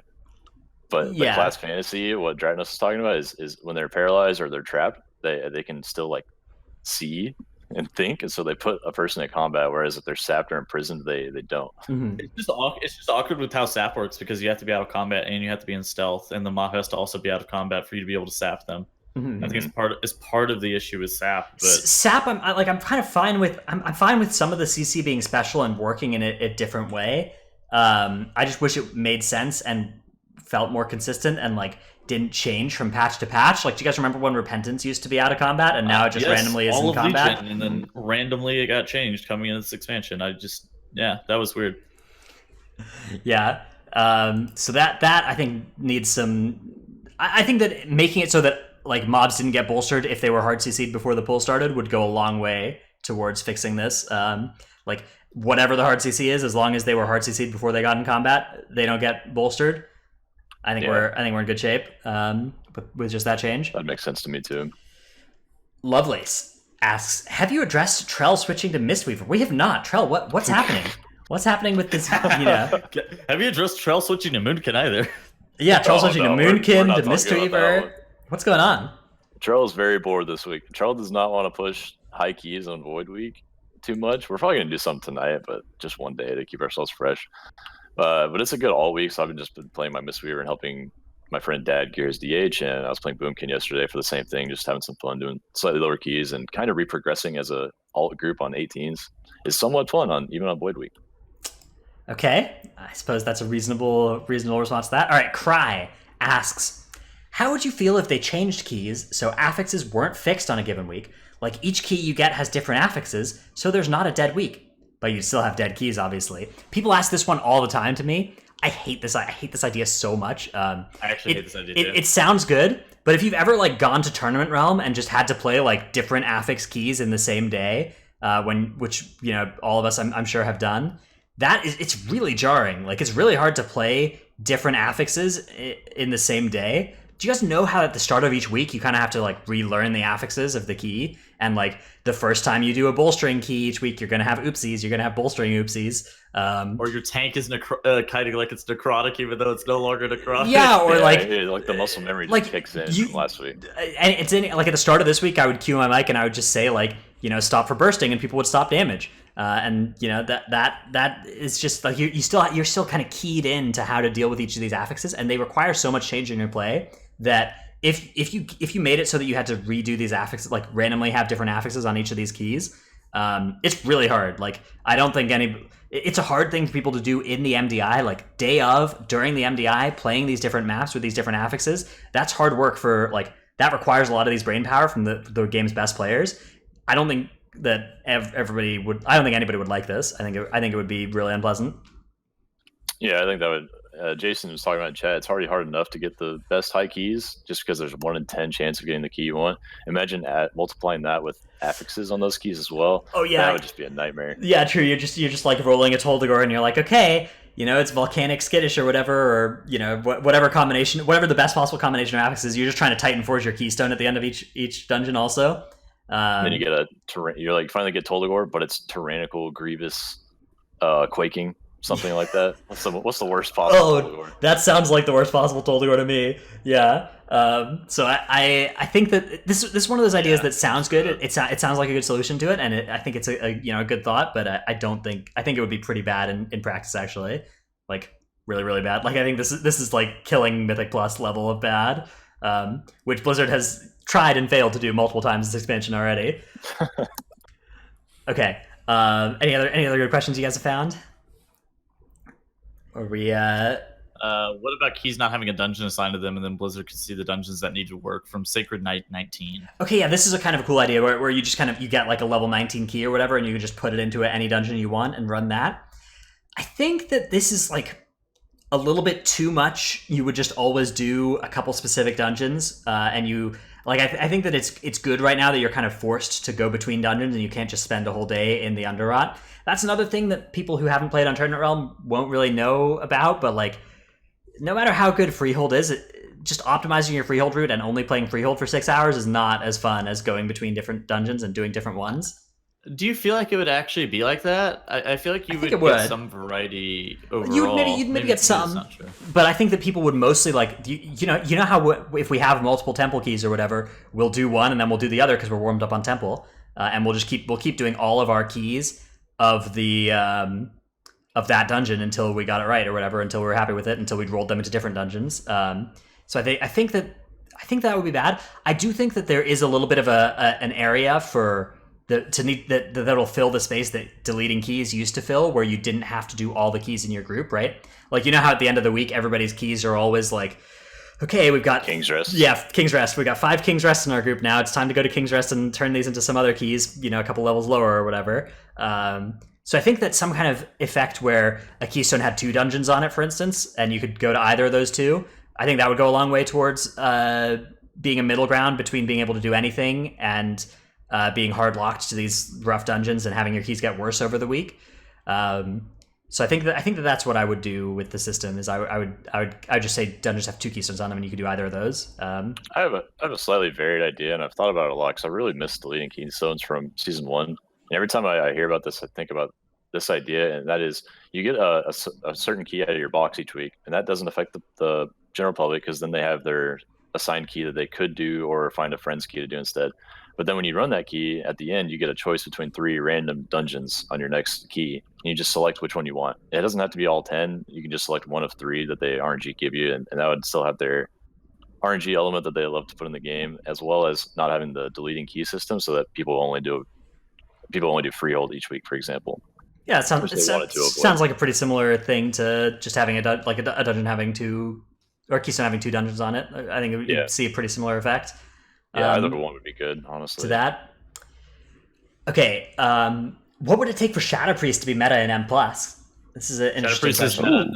Yeah, it's good. It's good. Especially like, King's Honor friend. When we go Alliance and we need something to kill those minions Azul, Shadow Priest is going to be there for us. Okay, so Shadow Priest in Mythic Plus is actually incredibly powerful right now. However, it similarly to Mage requires your tank to play heavily towards the Shadow Priest player. You have to be like pretty much constantly chain pulling to be able to feed the insanity to the Shadow Priest, because if they drop combat, then they're losing potential damage that they would otherwise be gaining. They basically always need to be in combat with at least one mob.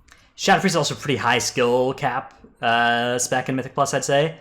I think there's a lot going on there for that spec. I'm not sure how true that is. I haven't played one myself, but from what I've seen, it looks like there's a pretty big variance between the best Shadow Priests and the next best. I don't know if it's so. I got this question on my stream because I get asked about other ranged DPS a fair amount, and I don't feel like Shadow Priest is necessarily on the player itself. It feels like it's more on the tank and how the tank is actually playing around. That probably is it. Yeah. Whenever I've seen low damage Shadow Priest, it was probably just the tank was making them drop Void Form every pull. Okay, not exactly what I was saying. No. I'm not actually. I think that you're probably right. Like that's probably a large part of it. Is like the difference in damage I've seen between Shadow Priest is largely from the tank and how the dungeon's being pulled. I think that's true. Like Ardent Censor, that guy does a freakish amount of damage. I saw him do like 75k in a freehold. There's obviously that Alliance Shadow Priest at Natalea who also does that guy does like 80k DPS in some dungeons, and I just like look at that and I'm just like, holy shit. Well, the question is what needs to change for them to be meta, right? I think it's honestly that the range spot is limited to 1 range per dungeon. Yeah, and that silence is such a bad kick too, right? Like at least Fire Mage has a 24-second kick, which is reasonably enough on some pulls to like you can be assigned to many of the important kicks, if not all of them. But Shadow Priest can't get any important kicks. Silence is 30 seconds, isn't it? They can talent it down to 30, yeah, but that's still longer than the 25 cooldown. They talent it down to 30 because the only other stuff on that row is Mind Bomb and Psychic Horror, I think. Right. You don't single target stun. It's true, but still 30 is a lot longer than 24 when a lot of casts are on a 25-second cooldown, right? A lot of the important casts, like Mending Rapids, are on a 25-second cooldown. I mean, yeah. Well, if you're assigning a ranged DPS to a kick, you're trolling anyways, right? That's true, yeah. But silence being a longer kick than the others is not helping. It doesn't help for some of the bosses as well. You can play around it. You could have someone stun the mob to delay it for your kick to be up, or disorient it, or do something. There's always a way to play around that kind of thing if it's slightly longer than the actual cooldown of the ability you're trying to get. But honestly, I really think that since there's only 1 range spot and that mages and boomkins have been a little more popular, it's just that much harder for Shadow Priest to get into keys. Yeah, I think it's more just that you can't play more than 1 range in a key, right? Like if you could do that, I think you'd see more Shadow Priests. I think it's that Moonkin and Mage are popular and have been popular for so long, and Shadow Priest actually still has a stigma of it being bad that has carried over from Legion whenever they were legitimately like that is true. That's always a problem with like any good spec, but is not like heavily played at the current moment.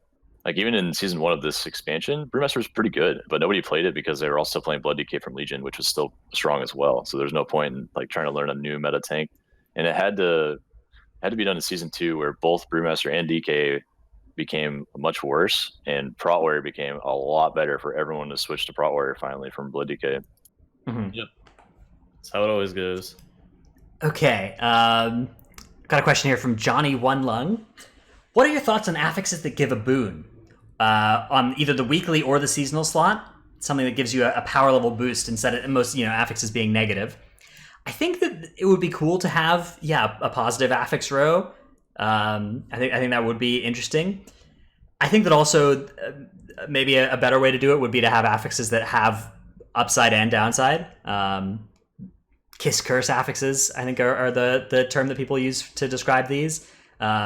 Something where you get a bonus if you do the mechanic right and a drawback if you don't, right? Like what was it? There was that dance in Mogushan Vaults, right, where if you stood in melee with these bosses, they would do this like blade combo, and you have to dodge it. And if you dodged it all, you got to like hit them for a really large amount of damage.